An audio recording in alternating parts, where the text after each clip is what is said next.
Okay, നമുക്ക് നമ്മുടെ ക്ലാസ്സിലേക്ക് വരാം.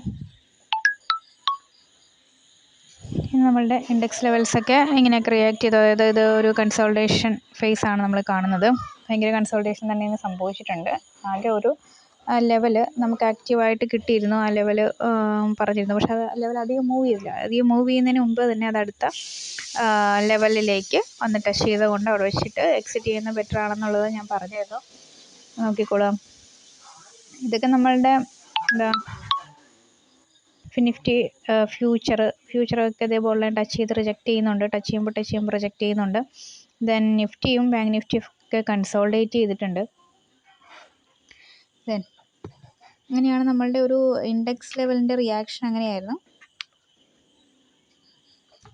നെക്സ്റ്റ് നമുക്ക് നമ്മുടെ സ്ട്രൈക്ക് ലെവൽസ്, മെയിനായിട്ട് നമ്മൾ സ്ട്രൈക്ക് ലെവൽസിലാണ് പറയുന്നത്. ആ സ്ട്രൈക്ക് ലെവൽസിലേക്ക് വരാം. ഇതാ ഞാനിവിടെ മാർക്ക് ചെയ്ത് വെച്ചിട്ടുണ്ട്, നോക്കിക്കോളാം. സ്ട്രൈക്ക് ലെവൽസിൻ്റെ മാർക്കിങ്ങിൽ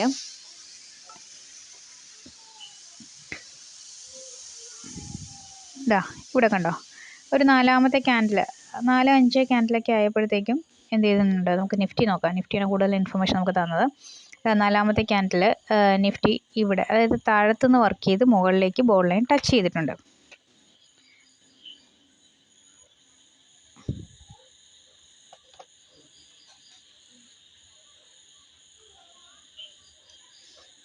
ഓക്കെ, അത് നോക്കോളൂ. താഴത്തുനിന്ന് മുകളിലേക്ക് പോയി ബോൾ ലൈൻ ടച്ച് ചെയ്യുന്നുണ്ട്. അത് തന്നെയാണ് നമ്മളുടെ അത് മന്ത് എൻഡ് പി ആണ്. ദെൻ വീക്കെൻഡ് പി യും അതുപോലെ തന്നെയാണ് നമുക്ക് റിയാക്ട് ചെയ്തേക്കുന്നത്. താഴത്തുനിന്ന് മുകളിൽ പോയി ബോൾ ലൈൻ ടച്ച് ചെയ്യുന്നുണ്ട്. ദെൻ സി നോക്കാം, മന്ത് എൻഡ് സി നോക്കിക്കേ, ഇറങ്ങി വന്ന് ബോൾ ലൈൻ ടച്ച് ചെയ്യുന്നുണ്ട്. ദെൻ വീക്കെൻഡ് സി യും അങ്ങനെ തന്നെയാണ്. അതുകൊണ്ട് നമുക്കൊരു നല്ലൊരു റെഡി ആയിട്ടുള്ളൊരു ലെവലായിരുന്നു അത്. ആ ലെവല് എക്സിക്യൂട്ട് ചെയ്യാനായിട്ട് ഞാൻ ഇൻഫോം ചെയ്തിരുന്നു. കണ്ടോ, കറക്റ്റ് ഞാൻ ഇൻഫോം ചെയ്യുമ്പോൾ അത് തന്നെയാണോ നോക്കിയിട്ട് വേണം ചെയ്യാനായിട്ട്. ഞാൻ പറഞ്ഞു എല്ലാവരും ബോൾ ലൈനിലാണ് നിൽക്കുന്നത്, നിങ്ങളോട് നോക്കാൻ പറഞ്ഞിരുന്നു.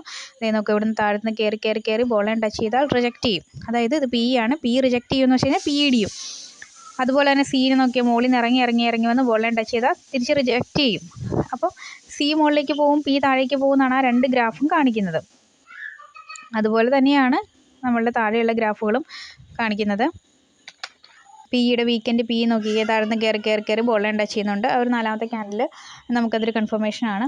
ദെൻ സി എന്ന് പറയുന്നത് വീക്കെൻഡ് സി അതുപോലെ തന്നെ ഇറങ്ങി വന്ന് ബോൾ ലൈൻ ടച്ച് ചെയ്യുന്നുണ്ട്. അപ്പോൾ ഇവിടെ നിന്നൊരു സി പൊസിഷൻ നമുക്ക് ആക്റ്റീവാണ്. ഈ ഒരു സമയത്ത് സി പൊസിഷൻ എടുത്തവർക്ക് ഇത്രത്തോളം മൂവ്മെൻറ്റ് കിട്ടിയിട്ടുണ്ട്. പക്ഷേ അത്രത്തോളം മൂവ്മെൻറ്റും കൺസോൾഡേറ്റ് ചെയ്തിട്ടാണ് വന്നേക്കുന്നത്. അതുകൊണ്ട് തന്നെ ഫാർ ഔട്ട് ഓഫ് ദ മണിയിൽ നിങ്ങൾക്ക് ഒരു പക്ഷേ ലോസ് ഉണ്ടാകാനുള്ള സാധ്യതയുണ്ട്. ദെൻ ഇൻ ദ മണിയിലൊക്കെ എടുത്തവർക്ക് പറഞ്ഞ പോലെ ഒരു 25% അല്ലെങ്കിൽ 20% റിട്ടേൺ വന്നിട്ടുണ്ട്. ഓക്കെ, അതിനുശേഷം ഈ ഒരു ക്യാൻഡിലൊക്കെ ആയപ്പോഴത്തേക്കും 1 2 3 4 5 6 7 8 9 10 11 നമ്മളുടെ ബ്ലൂ മാർക്ക് ചെയ്തിരിക്കുന്ന 11th ക്യാൻഡിൽ ആയപ്പോഴത്തേക്കും എന്ത് സംഭവിച്ചിട്ടുണ്ട്, ഇത് തിരിച്ചു പോയ അടുത്ത ഫസ്റ്റ് ലെവലിനെ ടച്ച് ചെയ്തു. ഒരെണ്ണം പോയി ഫസ്റ്റ് ലെവലിനെ ടച്ച് ചെയ്യുന്ന വലിയ കാര്യമൊന്നുമില്ല. പക്ഷേ 4 ഒരുമിച്ച് ടച്ച് ചെയ്തിട്ടുണ്ടോ എങ്കിൽ അത് ഡേഞ്ചറസ് പൊസിഷനാണ്. അപ്പോൾ നമ്മളിപ്പോൾ സി ആണ് ഹോൾഡ് ചെയ്ത് പിടിച്ചുകൊണ്ടിരിക്കുന്നത്.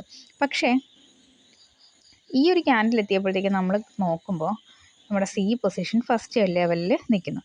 അതേസമയം പി പൊസിഷനും ഫസ്റ്റ് ലെവലിൽ നിൽക്കുന്നുണ്ട്. ഓക്കെ, മനസ്സിലാവുന്നുണ്ടോ? ഇതാ നമ്മൾ അടുത്ത പി പൊസിഷൻ നോക്കുമ്പോൾ അതേസമയം അതും ഫസ്റ്റ് ലെവലിൽ നിൽക്കുന്നുണ്ട്. ഇത് ഒരെണ്ണം ഓക്കെ അല്ല, ഫസ്റ്റ് ലെവലല്ല. പക്ഷെ 3 എണ്ണം കൺഫേംഡ് ആണ്. അതുപോലെ ബാങ്ക് നിഫ്റ്റിയിലേക്ക് ഇപ്പുറത്തേക്ക് നോക്കുമ്പോൾ ബാങ്ക് നിഫ്റ്റിയും കൺഫേംഡ് ആണ്. ബാങ്ക് നിഫ്റ്റിയിലും ആ ഒരു ക്യാൻഡിൽ സമയത്ത് ഇതാ ഇവിടെ ബോൾ ലൈൻ ടച്ച് ചെയ്ത് നിൽക്കുന്നുണ്ട്.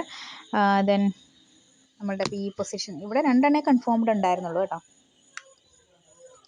ഇതാ ഇവിടെയും ബോൾ ലൈൻ അല്ല, ഫസ്റ്റ് ലെവൽ ക്രോസിങ്, ഫസ്റ്റ് ലെവലിനെ ടച്ച് ചെയ്ത് നിൽപ്പുണ്ട്. അപ്പോൾ നിഫ്റ്റിയിൽ 3 എണ്ണം കൺഫേംഡ് ആണ്. അപ്പോൾ തിരിച്ചൊരു റിയാക്ഷൻ ഒന്നെങ്കിൽ തിരിച്ച് റിയാക്ട് ചെയ്യുക അല്ലെങ്കിൽ കൺസോൾഡേറ്റ് ചെയ്യും. അപ്പോൾ അങ്ങനെ ഒരു കൺസോൾട്ടേഷനാണ് അവിടെ സംഭവിച്ചത്. തിരിച്ച് റിയാക്ട് ചെയ്തിട്ടുണ്ട്. നമ്മളിപ്പോൾ ഒരു പി പൊസിഷൻ അവിടെ നമ്മൾ എടുത്തിരുന്നുവെങ്കിൽ സി പൊസിഷൻ താഴേക്ക് ഇടിയും. അപ്പോൾ പി പൊസിഷൻ കയറണമല്ലോ.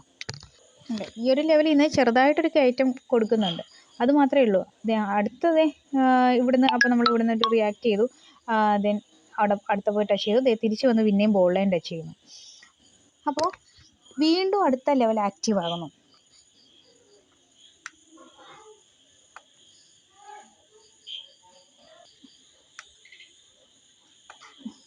ഓക്കെ നോക്കിക്കോ. അപ്പോൾ അടുത്ത ലെവൽ വീണ്ടും ആക്റ്റീവ് ആകുകയാണെന്ന് കണ്ട ബോൾ ലൈൻ വന്ന് ടച്ച് ചെയ്യുന്നു. അപ്പോൾ ബോൾ ലൈൻ ടച്ച് ചെയ്താൽ വീണ്ടും അടുത്ത ലെവൽ ആക്റ്റീവ് ആവും. അപ്പോൾ പോയി ഫസ്റ്റ് ലെവലിൽ ടച്ച് ചെയ്യും. ഇത് ഒരു എല്ലാം കൂടെ ഒരുമിച്ച് എല്ലാ ഗ്രാഫുകളും ഒരുമിച്ച് വരുമ്പോഴാണ് ഈ പ്രശ്നം വരുന്നത്. ഇപ്പോൾ ഈ ഒരു ഗ്രാഫ് മാത്രമേ ഇവിടെ വന്ന് ബോൾ ലൈൻ ടച്ച് ചെയ്യുമെന്ന് വിചാരിച്ച് ഇത് റിജക്റ്റ് ചെയ്യില്ല. പക്ഷേ ബാക്കിയുള്ള ഗ്രാഫുകൾ അങ്ങനെ തന്നെ ചെയ്യുന്നത് കൊണ്ടാണ് തിരിച്ച് റിജക്റ്റ് ചെയ്ത് പോകുന്നത്.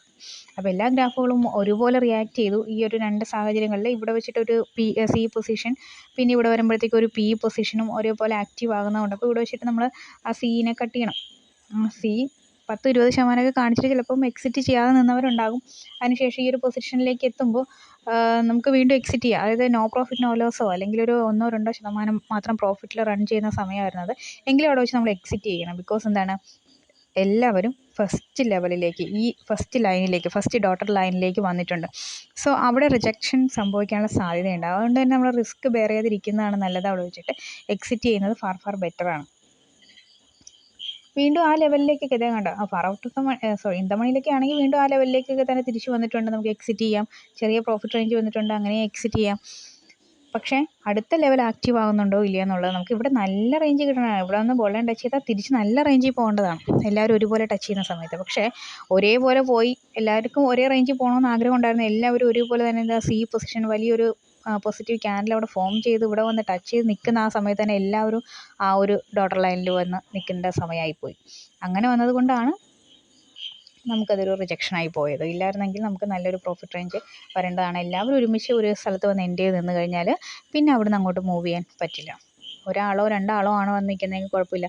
എല്ലാ ഗ്രാഫുകളും ഒരേപോലെ ഒരു സ്ഥലത്ത് വന്ന് എൻഡ് ചെയ്താൽ, അതായത് ഭൂരിഭാഗം ഗ്രാഫുകളും അങ്ങനെ വന്നു കഴിഞ്ഞാൽ, കാരണം നിഫ്റ്റിയിൽ തന്നെ 3 ഇത് ഓക്കെയാണ്, 2 ബാങ്ക് നിഫ്റ്റിയിലൊക്കെയാണ്. അപ്പോൾ അങ്ങനെയൊക്കെ വരുന്ന സമയത്ത് ഭൂരിഭാഗം നമ്മുടെ ലെവൽസും ക്യാൻഡിൽസും ഒരേ സ്ഥലത്ത് വന്ന് എൻഡ് ചെയ്യുമ്പോഴത്തേക്കും അത് റിജക്ഷനാണ്. അതാണ് ബോൾ ലൈൻ സ്ട്രാറ്റജി പറയുന്നത്. സോ അതുകൊണ്ട് നമുക്ക് അവിടെ വെച്ചിട്ട് തന്നെ എക്സിറ്റ് ചെയ്യേണ്ടി വന്നു. ഓക്കെ, അതാണ് ഇന്നത്തെ ട്രേഡ് ഉണ്ടായിരുന്നത്. പ്യൂർലി കൺസോൾട്ടേഷൻ തന്നെയാണ്. പിന്നെ ഒരു ചെറിയ റേഞ്ച് ഓഫ് പ്രോഫിറ്റ് മാത്രം കാണിക്കാൻ പറ്റും. അതുപോലെ തന്നെ അതിൽ നിന്ന് എക്സിറ്റ് ചെയ്യണോ, ഡേഞ്ചറസ് പൊസിഷൻ ആണോ അല്ലേ എന്നുള്ളതും ബോൾ ലൈൻ സ്ട്രാറ്റജി നമ്മളോട് പറഞ്ഞു തരും. വേറെ ഒരു സ്ട്രാറ്റജിയും നമുക്ക് പറഞ്ഞു തരുന്നതായിട്ട് എൻ്റെ അറിവിലില്ല. അടുത്ത ലെവൽ ആക്റ്റീവ് ആകാൻ പോവുകയാണ് ഇനി എക്സിറ്റ് ചെയ്തോ എന്ന് പറയുന്ന മറ്റൊരു സ്ട്രാറ്റജി ഞാൻ കണ്ടിട്ടില്ല. നിങ്ങൾക്ക് വേണമെങ്കിൽ കമൻറ്റ് ചെയ്യാം. എല്ലാ സ്ട്രാറ്റജീസും നമുക്ക് ഒരേപോലെ, അതായത് ഒരേ ലെവലിൽ വന്നിട്ട് റിജക്റ്റ് ചെയ്യുന്നതായിട്ട് ഞാൻ കണ്ടിട്ടില്ല. അതുകൊണ്ടാണ് ഈ ഒരു ബോൾ ലൈൻ സ്ട്രാറ്റജി നമുക്ക് ഡെവലപ്പ് ചെയ്തെടുക്കേണ്ടി വന്നത്. ഓക്കെ, അപ്പോൾ ഇന്ന് ഒരുപക്ഷെ നോ പ്രോഫിറ്റ് നോ ലോസ് നിങ്ങൾ എക്സിറ്റ് ചെയ്തിട്ടുണ്ടാകാം, അല്ലെങ്കിൽ ലോസിൽ എക്സിറ്റ് ചെയ്തിട്ടുണ്ടാകാം, ദെൻ അല്ലെങ്കിൽ ചെറിയൊരു പ്രോഫിറ്റിൽ എക്സിറ്റ് ചെയ്തിട്ടുണ്ടാകാം. അവിടെ വെച്ച് എക്സിറ്റ് പൊസിഷൻ ഞാൻ പറഞ്ഞതാണ്. അവിടെ വെച്ച് എക്സിറ്റ് ചെയ്തിട്ടുണ്ടെങ്കിൽ ലോസ് വരേണ്ട കാര്യമില്ല. ദെൻ അത് കൺസോൾട്ടേഷനായിട്ട് മാറുകയും ചെയ്തു. ഓക്കെ, അപ്പോൾ നമുക്ക് സ്ട്രൈക്ക് ഗ്രാഫ് ഉണ്ടെങ്കിൽ നമുക്ക് നല്ല രീതിയിൽ ഇതിനെ ചെയ്തുകൊണ്ട് പോകാനായിട്ട് പറ്റും.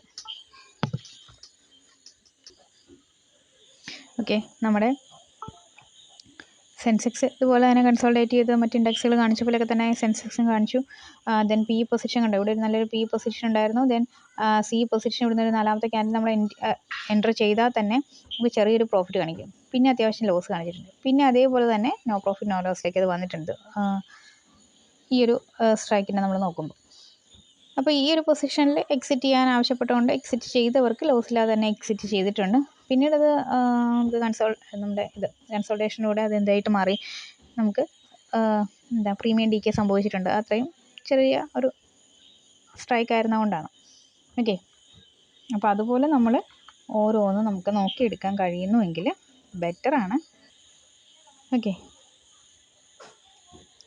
അല്ലാതെ നിങ്ങൾക്ക് വേറെ ഒന്നും ഇനി വല്ല എന്തെങ്കിലും ചോദിക്കാനൊക്കെ ഉണ്ടെങ്കിൽ കമൻറ്റ് ചെയ്യുക, അല്ലെങ്കിൽ നമുക്ക് വാട്സപ്പ് മെസ്സേജ് ചെയ്യുക. സ്ട്രൈക്ക് ലെവൽസ് വേണമെങ്കിൽ സെപ്പറേറ്റ് പേഴ്സണലി മെസ്സേജ് ചെയ്യണം. ദെൻ ഇൻഡെക്സ് ലെവൽസ് ഫ്രീ ആണ്, അതിൻ്റെ ലിങ്ക് താഴെ കൊടുത്തിട്ടുണ്ട്. ഓക്കെ.